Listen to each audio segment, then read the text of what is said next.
Hey everyone, welcome to another episode of the 808 podcast where we interview business owners, CEOs, marketing directors, and people, and whoever else I feel like. 4 questions, 8 minutes and 8 seconds, because 808 looks like Bob, and here we go. Question number 1 in a couple sentences. Tell me who you are and what do you do?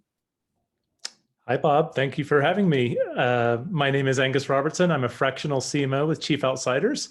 We provide fractional CMO services for small and medium-sized businesses. We also work with private equity and even large enterprises because, after all, no one's a full-stack CMO. Love it there. Question number 2, Angus. What advice do you want to share? Go. Well, I'm really passionate about this idea or concept of outcome or programmatic marketing. And I just see too many businesses not following some of the basic concepts or ideals associated with outcome or programmatic marketing. And it's not complicated, and it can really make a big difference in driving predictable pipeline and predictable sales. So most businesses are actually pretty good with their budget process. They know how to plan out their 12-month budget, where to spend that budget. And they're also pretty good at the sales and marketing activities that are associated with that budget spend. But there's this yawning gap in between those two things, the financial budget and the plan and the actual sales and marketing activities. And that's where programmatic marketing fits in. There's a pretty simple recipe for programmatic marketing.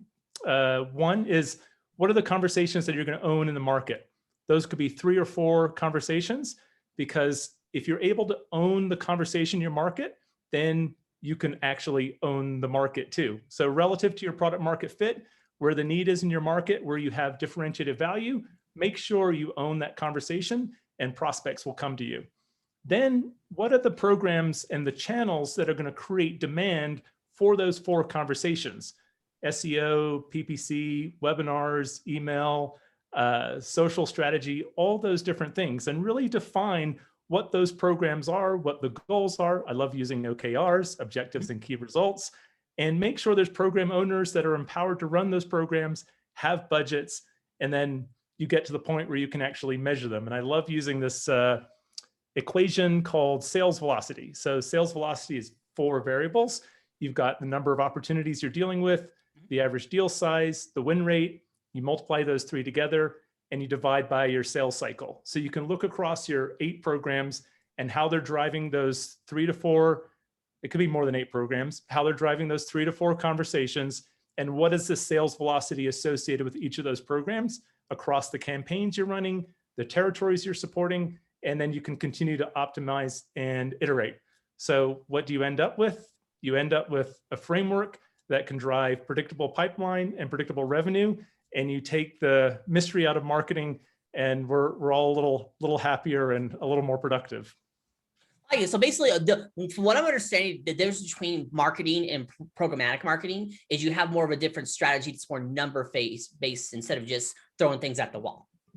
Absolutely. I think it's how I'm wired, but I don't like doing something unless I can feel like I'm putting effort into it and I know the return I'm getting out of it. And right. A lot of folks think marketing is too fuzzy, but I think at the end of the day, you can actually measure the effectiveness of both your awareness and your demand gen or pipeline production.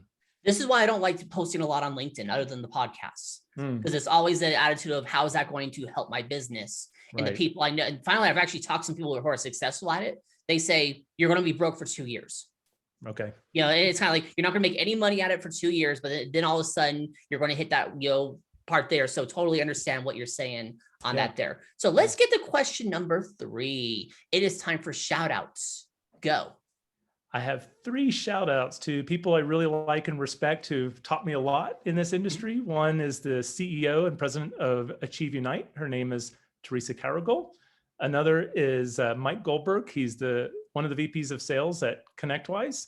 And then finally, Jason Bystrak, and he's the vice president of cloud at D&H, who's a multi-billion-dollar distributor. Nice. Love it. I looked them up here. Number 4, Angus, the final fun question. Tell me about your first sale. So I'm going to roll back all the way to my childhood. I like this question. I had to think about it a little bit. So as a kid, as a teenager, I loved to draw, and I had a little bit of a t-shirt business, and there's these special inks you could draw on t-shirts, and I would do these different cartoons, a lot of Garfield and Calvin and Hobbes, careful about the copyright, of course. Right. And I think one of my first sales was to my older sister. She's a few years older than me, and it was a Calvin and Hobbes drawing, and she just absolutely loved it. And she actually sent me a text just a few weeks ago. She still had that t-shirt 30 years later, and she still loves it. And so she pressed it and framed it, and it's on her wall now. So nice. That was one of my first sales. Well, congratulations on that. I'm pretty, congratulations, 20 years ago. Yeah. Yeah, that part there. Appreciate it. Hey, not a problem there. So, hey, Angus, you don't have 2 minutes and 40 seconds left. So here's what you can do. You can do some promo time. You can ask me a question. You can talk about the weather. You can talk about more t-shirt sales if you want to. I'm flexible. Go for it.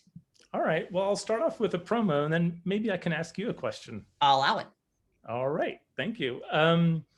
So I'm really passionate about helping businesses grow their business. So please come, check me out and take advantage of me. I'm quite happy to talk about marketing with pretty much anybody, and you can find me on LinkedIn.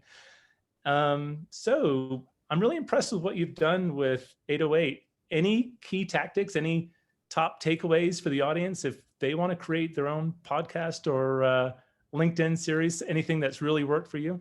So I think about it here is you have to understand that what is the goal of the podcast? And I know that sounds like really like, of course, my goal is content. Interestingly enough, content is not my main goal. It's the networking. Because here's the thing there, Angus. So let's just say I have a widget. Okay, I have this soda here that I want you to buy. That part there. If I sent you a message on LinkedIn, and this is what they usually are, is Angus, I want to connect with you. I'd love to learn more about your business. You connect with me. First message I send you is, by the way, have you tried this really great soda that I've had? It would be a really great thing for you. I'd love to connect. Here's a link to my calendar. You get those messages all the time. Sure. Yeah. I've been there. I do it from a point of, I want to give you value first. So whether you learn about my business or not, that part there, which is why I lead with a podcast. So the number one goal is the networking. Content, I tell people the content is the middle stepchild. It's don't get me wrong, I care about it, but it's not my goal, if that makes sense. I love your thinking about that. And one of the things, because I've worked with a lot of sales development teams who are just dialing for dollars and getting those meetings. And one of the things I hate is I'm just calling to check in, or I want to learn more about your business. And it's immediately, you're just taking value away from me. It's like, start off with some humor or my ego or okay, speaking of humor, I'll tell you what I've been using for actual cold calling, and it works. Okay. Hey, Angus, I just want to let you know that this is a cold call. Feel free to tell me to piss off or XYZ little sale point there. Love it.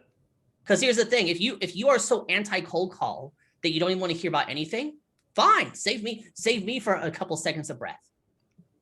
Definitely. No, it's great. That part there. Hey, you pulled it off. 4 questions in 8 minutes and 8 seconds. Angus, why is it 8 minutes and 8 seconds? Well, 808 looks an awful like Bob. It does. Your website, say it real quick. ChiefOutsiders.com. Come check us out. It is. It's in the description. It's magic. Angus, thank you so much for being on. Tip of the hat to you.